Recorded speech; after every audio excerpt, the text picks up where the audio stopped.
You brush your teeth twice a day, but what about your eyes? Did you know that eye frustrations can be caused by a buildup of bacteria on your eyelids and lashes? Avenova is on a mission to change that.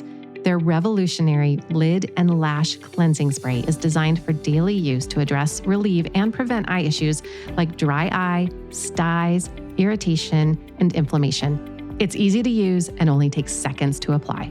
Head on over to avenova.com and use code Dr. Wendy. That's DRWENDY for 20% off your first order. That's Avenova, AVENOVA.com. Give your eyes the ultimate clean.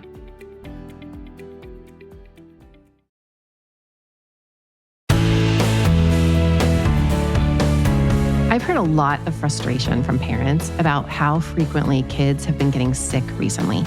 Back-to-back illnesses and colds that last forever. I've also heard a lot of parents trying various natural remedies to try to prevent their kids from getting sick. And of course, parents ask me how they can get their kid to recover faster so they can get back to school and themselves to work. I've particularly noticed that there are a lot of false claims on social media about vitamins and other herbals and other products out there. So I'm going to help you sort through the claims and find the natural products that actually help prevent illness in your kids and reduce the time they spend being sick. I mean, I'm with you. I want to see some perfect attendance records this year, and I bet you do too. I'm Dr. Wendy Hunter, and I'm the pediatrician next door. I'm that doctor friend you call for practical advice about your kids' health. I mix the science of medicine with the reality of parenting.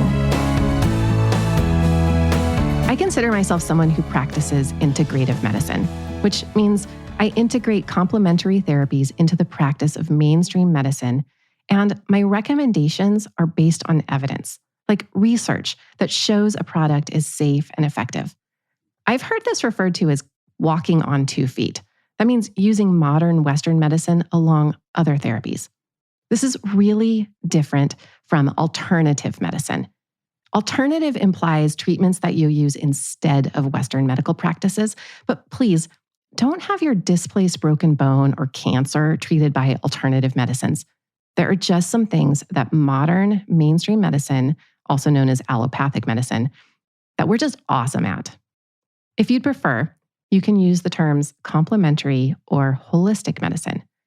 The truth is, every pediatrician practices holistic care, meaning we take care of your entire family dynamic, your cultural background, your beliefs. We take that all into account. We take care of the whole child. And that's why you'll hear us talk about the importance of reading to your kids and having family meals. That's what holistic medicine looks like in our office. You won't hear us say we are holistic practitioners because it's just such an integrated part of our training and our thought processes that we don't really differentiate it. From time to time, I get parents who they absolutely insist that I prescribe antibiotics to their child. And most of the time, the kid doesn't even need them. They don't have a bacterial infection, but parents just want their kids to get better faster, and they're desperate. I understand how frustrating these long, drawn-out, lingering coughs and runny noses can be. And now schools are so vigilant. They send kids home for like a minor sniffle. Here's one of the most important concepts to understand about these lingering coughs and these long, drawn-out, runny noses and congestion. Most of the frustrating symptoms that you are seeing, they're not directly caused by the virus. The symptoms are actually from the child's immune system reacting to the virus. Just a few days after symptoms start, the virus is gone from their system. It's the immune system. It's knocked out the virus by making a fever or making a ton of mucus. But now your kid has inflammation in their airways, which causes them to cough, and they're making too much mucus. Unfortunately, there are not good, quick treatments for viruses. But there are ways to prevent viruses from getting into your kid's body, and there are remedies that shorten how long a kid's going to be sick. Let's start with preventing the common cold. What have you heard? Vitamin C, zinc, elderberry, echinacea. What about vitamin D? Obviously, the best defense against viruses is for them to not get into your nose at all. Viruses get in through the moist surfaces of your body, kind of like the nasal cavity, your mouth, things like that. So try not to touch your face. And this also explains why masks work, because you're not touching your face and you're not getting viruses into your nasal passages. Once viruses get into your nose, there are a few treatments that can prevent a virus from getting into the cells of your body inside your nose. And one of those treatments is echinacea, also known as purple coneflower. The best study I could find on this supplement in kids was done to evaluate whether echinacea prevented viral infections, but the researchers also investigated whether echinacea prevented the child from having a complication from a viral infection, like getting an ear infection or pneumonia. The researchers gave vitamin C to one group of kids and echinacea to another group. And there were about 100 kids in each group. The kids taking the echinacea had 1/3 the number of respiratory illnesses as the kids who got vitamin C. And the echinacea group had far, far fewer ear infections and pneumonia, and they needed antibiotics much less often. So, at least in this study, echinacea seems to prevent kids from getting sick from viruses. It's important to know which product they took. It was called Echinaforce Junior Tablets by the Avenova company. The tablets were given 3 times a day to kids aged 4 to 12. And the vitamin C group, they were given 50 milligrams of vitamin C 3 times a day. Other studies have not shown benefit to using echinacea, and it might be because the form of the plant they used was different. So it's important to be sure you get a supplement that has the actual active ingredient in it. There are 3 species of echinacea that are commonly used for medicinal purposes: Echinacea angustifolia, Echinacea pallida, and Echinacea purpurea. This study used the purpurea. Many echinacea preparations contain 1, 2, or even all 3 of these species. And among different products, they might use different parts of the echinacea plant, which is why the effectiveness of the echinacea may differ between one product and another. There was actually a study performed by ConsumerLab.com. That's an independent company that tests the purity of wellness products. And they tested 11 brands of echinacea, and they found that only 4 of them contained what was actually listed on the label. And one of the products didn't have any echinacea at all. Half of the products were labeled wrong as to the species of echinacea, and more than half of the companies didn't contain the labeled amount of the active ingredients. I'm going to talk more at the end of this episode about how you can find trustworthy products. My point is, you can't just go out and buy any bottle labeled with echinacea. You need to be more thoughtful than that. In this study, echinacea was better than vitamin C at preventing respiratory illnesses, which is interesting because vitamin C has a really, really long history of good evidence that it helps fight infection. We actually know that white blood cells are packed full of vitamin C, but most studies have shown that vitamin C is not very effective at preventing illness. On the other hand, once you've gotten sick, vitamin C can reduce the number of days you will be sick. Most studies show you'll get better maybe 1 to 2 days faster than if you don't take vitamin C. One thing about vitamin C is that it's actually really safe to take. Plus, I think it tastes really yummy. The only side effect you might have is if you take like a ton of it, you can get diarrhea, but it's pretty harmless, even if it doesn't help all that much. I support vitamin C. Zinc, that's another treatment we hear a lot about. Unfortunately, zinc also doesn't seem to prevent getting a cold, but it can shorten the amount of time you're going to be sick. The studies on zinc are pretty much split. About half of them show that it shortens the length of illness, but the other half of studies really don't show any effect at all. And some of the studies that showed that zinc was helpful, they were sponsored by the company that manufactures the supplement, so you have to be careful about assessing those.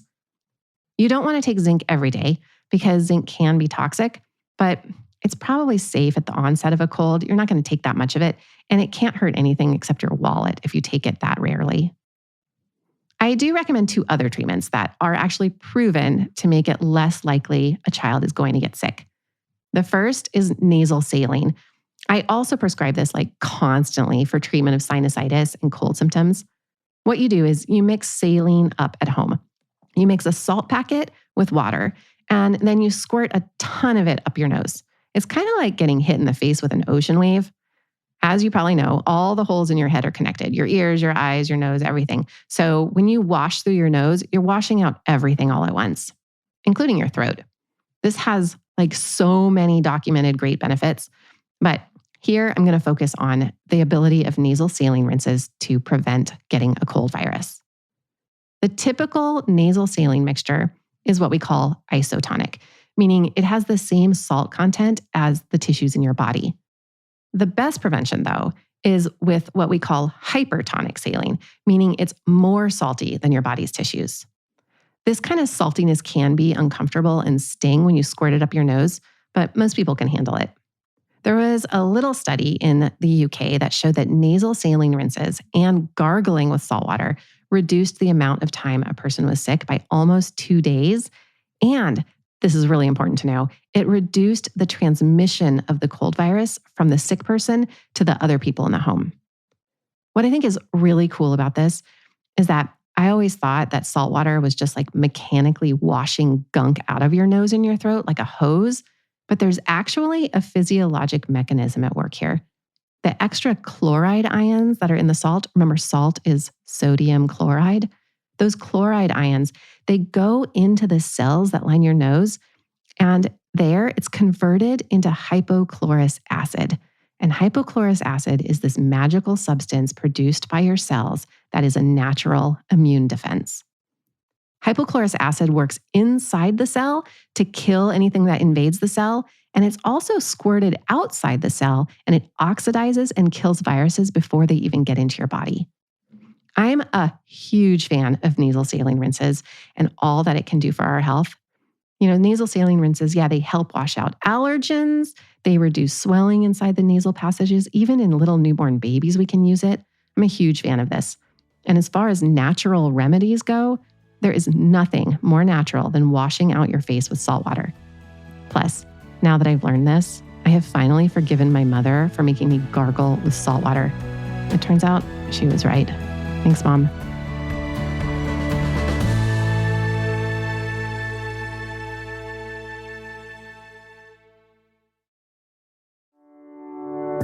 We only have one set of eyes. What steps are you taking to ensure their health? Bacteria buildup is a primary cause of common eye issues like styes, dry eyes, blepharitis, and more. As a pediatrician, I see patients with eye infections, styes, and inflammation all the time. I use Avenova because their patented solution is gentle, non-toxic, won't sting or irritate, and is safe for all skin types and for all ages. Just like brushing your teeth, use twice daily for best results. It's easy to use and effective. Avenova is the #1 doctor-recommended eyelid and eyelash cleanser designed to remove bacteria and debris that are often the root cause of many eye frustrations. Avenova has bottled your body's best defense to help you achieve clean, healthy eyes. Use code Dr. Wendy, that's DRWENDY, for 20% off your first order on Avenova.com. That's Avenova, AVENOVA.com.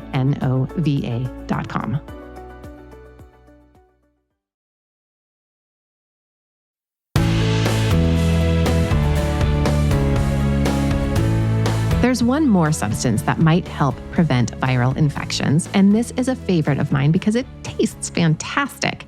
It's xylitol. That's Xylitol. Yeah, it starts with an X. It's actually a low-calorie sweetener, and it's a carbohydrate that our bodies don't digest. It's got some superpowers, including that it prevents dental cavities. That's why it's added to a lot of sugar-free gum. It protects skin, and xylitol has tons of other uses. Most studies on xylitol have been done in mice and rats, and they have shown that it provides improved protection against viruses, but a lot more studies show that xylitol helps clear the nose of bacteria, so it could prevent infection that way. One particular study has caught some attention because the researchers gave xylitol to mice and then exposed them to respiratory syncytial virus, or RSV. That's that virus that made the news last winter and caused all that ruckus. And the mice who got xylitol had much lower viral loads after getting exposed to RSV. All these studies, they're helpful in part because when scientists learn which supplements make a difference, it helps them learn how the chemical works on the immune system. And that understanding can lead researchers to find effective vaccines or a potential new treatment. So studying natural remedies actually can make a real difference in terms of our understanding of other medications.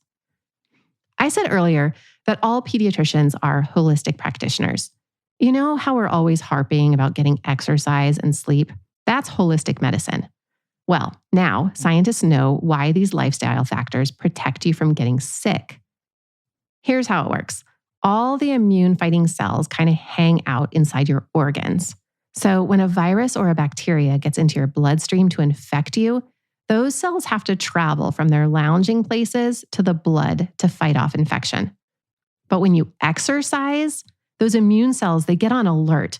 They think they might be needed. So when you exercise and get off your butt, those immune cells leave their lounges and they go out looking for a fight. So when you get moving, you get your immune system moving too. As far as getting good sleep goes, one of the most compelling studies out there was done when researchers squirted influenza into the noses of the study subjects. People who slept more than 7 hours a night were 3 times less likely to get the flu. There you go. It's easy. Make sure your kid gets active exercise every day that makes them sweat. Make sure they get good sleep. For a kid, that would be closer to 9 to 10 hours a night. Give them echinacea 3 times a day and hose off their nasal passages with really salty water. That might just leave them time to go to school for like an hour or 2. Before I move away from preventing cold viruses, I want to address elderberry, which became very popular during the pandemic. And by popular, I mean that sales of the supplement went up like a lot. The evidence suggests that it may shorten the course of flu and colds. It's not great evidence. And there also has been some concern that elderberry can activate the immune system in a bad way. You know how people always say they want to boost their immune system? Just as an aside, boosting your immune system, that can cause autoimmune diseases. So we don't really want to activate it too much. And some people think that elderberry might do that. Thinking about this potential side effect, that's on the minds of scientists. Anyway, the research studies done on elderberry haven't shown that it can prevent illness at all. And studies have also shown that it doesn't seem to cause negative effects, which had been a real concern with elderberry in particular. So I think that elderberry is not something I would recommend. In terms of preventing stomach viruses, I haven't seen any supplements or treatments that really help. The best practice is to never eat without washing your hands. Teach your kids the importance of washing their hands before they eat at school, or try to give them lunches that use utensils. We often, as pediatricians, we have to eat at our desks while we're charting at work. And I always picture how many gastrointestinal viruses are sitting on my keyboard and the arms of my desk chair, my whole desk area. I do clean sometimes, but I never, ever touch my work area and eat. I either use a fork, or if I'm eating like almonds or something, you'll see I have a clean hand and a dirty hand. I'll type with my right hand and then eat with my left, but never the twain shall meet. You get the stomach flu when you touch a surface and then touch something that goes in your mouth. So just don't do that. There are other supplements out there that have decent evidence that they work, like chamomile and fennel for colic, and peppermint for irritable bowel syndrome, and magnesium and riboflavin for migraines. Whatever supplement you're considering, one of the most important things to know is that not all supplements are manufactured equally. There's a huge difference between different supplements. I talked about this back in episode 7 when I talked about how to choose a melatonin supplement. A study of 31 melatonin supplements showed there's a huge variation in how much melatonin a pill actually contained compared to what was listed on the label. If you're interested in using melatonin for sleep, go back and take a listen to episode 7. There are independent companies that supplement manufacturers can voluntarily submit their product to for testing and for verification. This third-party testing, as it's known, it doesn't guarantee that a supplement works. It just verifies that the supplement contains what the manufacturer says it contains. You see, the FDA, they don't regulate supplements. So that's what this industry filled that need for. The 2 most common third-party testing companies are NSF and USP. You might see their stamps on the outside of products. Aside from certifying the ingredients, NSF, that company, they ensure that a supplement doesn't contain any ingredients that could be considered performance enhancing. So like athletes, they don't want to be surprised when they test positive for a performance enhancing substance that they didn't even know was in a supplement they were just innocently taking. The other company, USP, they ensure the product's integrity, but they also test that it performs in a way that the body can actually absorb the active ingredient. And USP randomly tests products on the store shelves that have their seal on them. It's shocking how many supplements, when they're tested, contain contaminants and unlabeled ingredients. So don't just go buy elderberry syrup for your kid. I know you may think it seems natural and healthy, but many products have ingredients that, if you're the kind of parent who's that careful to take the best care of your child that you can, these are things that you wouldn't knowingly give to your child. The other thing that makes me open my eyes wider is that most of the supplement manufacturers are actually subsidiaries of large pharmaceutical companies. Like Pfizer owns Emergency and Nestle owns Garden of Life. If you don't buy medicines from the big pharmacy companies, they've strategized to get your money one way or another. You just need to be aware of that. It doesn't mean these companies are bad. It just means they really only care about making money. So be a good consumer. Kids, they spend most of their time in a cesspool of other dirty kids at childcare and at school. And I feel bad for the poor babies who have older siblings. They don't stand a chance at not being sick when their toddler brother literally spits viruses into the baby sister's eyeballs. This school year, it's going to be different. Just as much as it pulls at my heartstrings to hear that your toddler has their 6th cold of the virus season, it makes me just as sad when parents tell me that their naturopath prescribed colloidal magic to prevent ear infections. I want parents to know when they're throwing away their money and when they might be buying something that works. And that's why I talked about this today.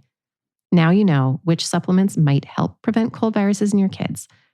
There are tons of other complementary therapies out there like acupuncture, chiropractics, massage, and so on. And I'm going to cover those in a future episode. For now, please share what you learned in this episode with your friends.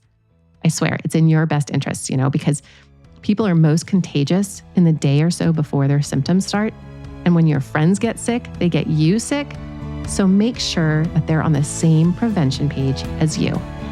Stay well and leave me a review if you learned something in this episode. For more from the Pediatrician Next Door, find me on the web at pediatriciannextdoorpodcast.com. If you've got a question about the weird things kids do, send an email to hello@pediatriciannextdoorpodcast.com for a chance to hear your voice on the show. I'm Dr. Wendy Hunter, and I'm the Pediatrician Next Door. This show is produced by Red Rock Music. Make sure to subscribe and leave a review wherever it is you're listening. I'll be back next time with more.